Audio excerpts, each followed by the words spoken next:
Welcome to the series of Introduction to 6502 Programming and how we go about that. My chosen platform is going to be the Commodore 64. And I've tried various ways of doing that. I've got the C64 from Retro Games bread bin. What I found though was the thing used to crash all the time when I used to put the assemblers on it. Left that behind. I've also tried the Vice emulator on the PC and attempted to use that as do assembly language and do cross assemblers and then try and get it onto the bread bin again. But again, that hasn't worked well for me. It's crashed. So I thought, well, let's take the purist route and go for the Commodore 64. So I scoured eBay and looked at some prices that are available when I lost. The other one was just a straight, this is £80, do you want to buy it or not? And that's what I purchased. Wait a second. As you can see, it's not the bread bin version, but one of the more later ones. This works and comes together. However, to get that to work, I need a monitor.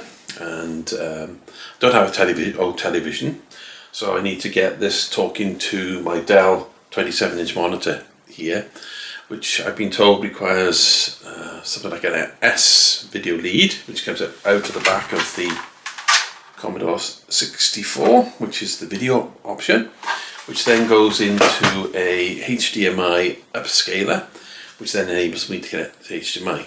And they say the cheap ones, I mean, I bought only the cheap ones, aren't that good. So bear with me a second again. I've purchased a HD video converter, full HD 1080p. Does 720p and 1080p, and also requires a power source. So I'm going to be connecting that.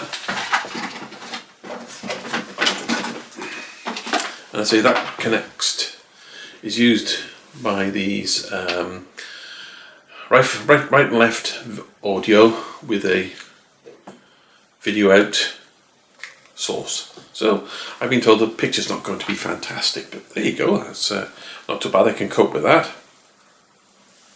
This is the power option, and you see it's got the 1080 or 720 switch. So I'm going to put that 720 to give it a start. So I'm going to plug that now into the back of the Commodore 64 video. Get it around the right way. So it's gone into the back there. There's my HDMI converter.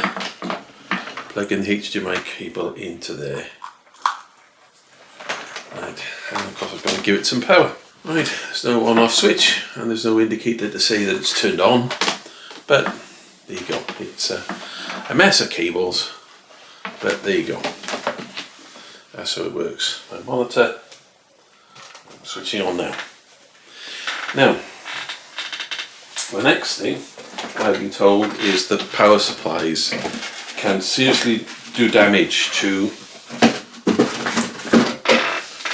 the Commodore 64. So I've gone out and purchased one. In fact, this cost almost as much as the computer itself.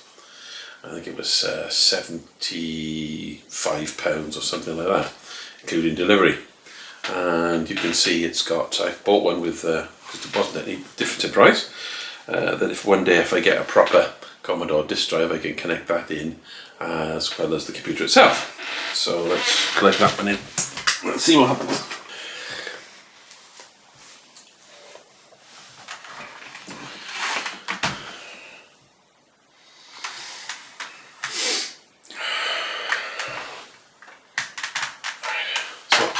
That's gone into the side there.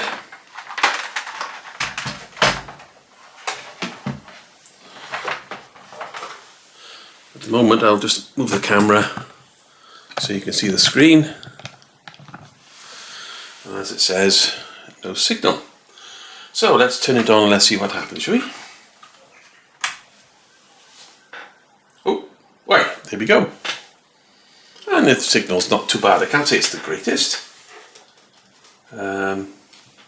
Slightly blurry, but that's what a lot of people have said from their own issues. So if we go to, let's say, to the classic for A equals 1,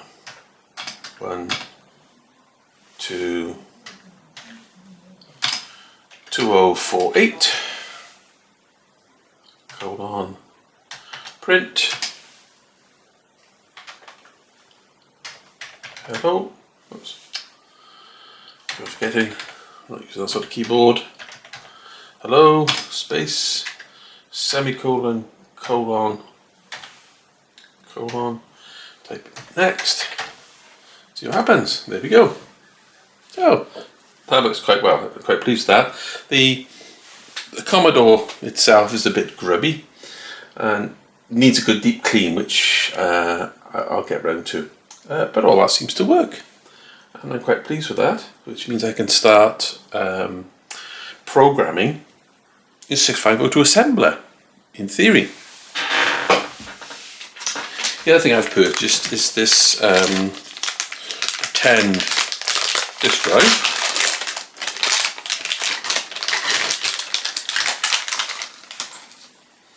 which has various connections.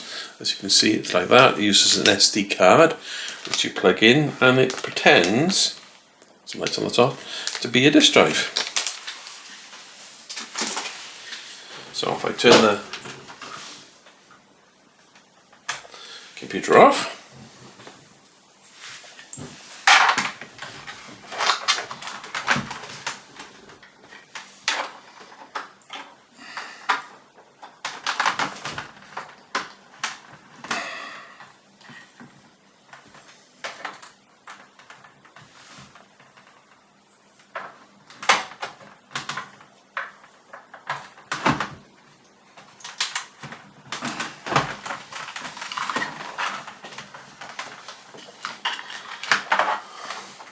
right, I've plugged that in.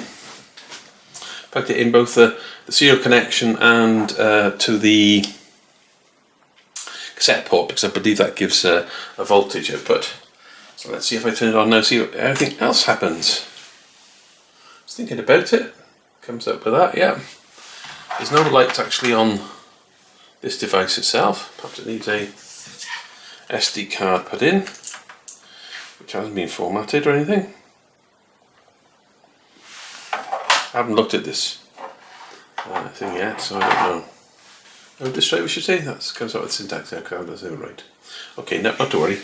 I'll come back to all that. But it appears to be operational. And then hopefully by the next time I do another video, I should have had the 6502 assemblers installed and running, and see if we can do a basic, simple 6502 program that runs.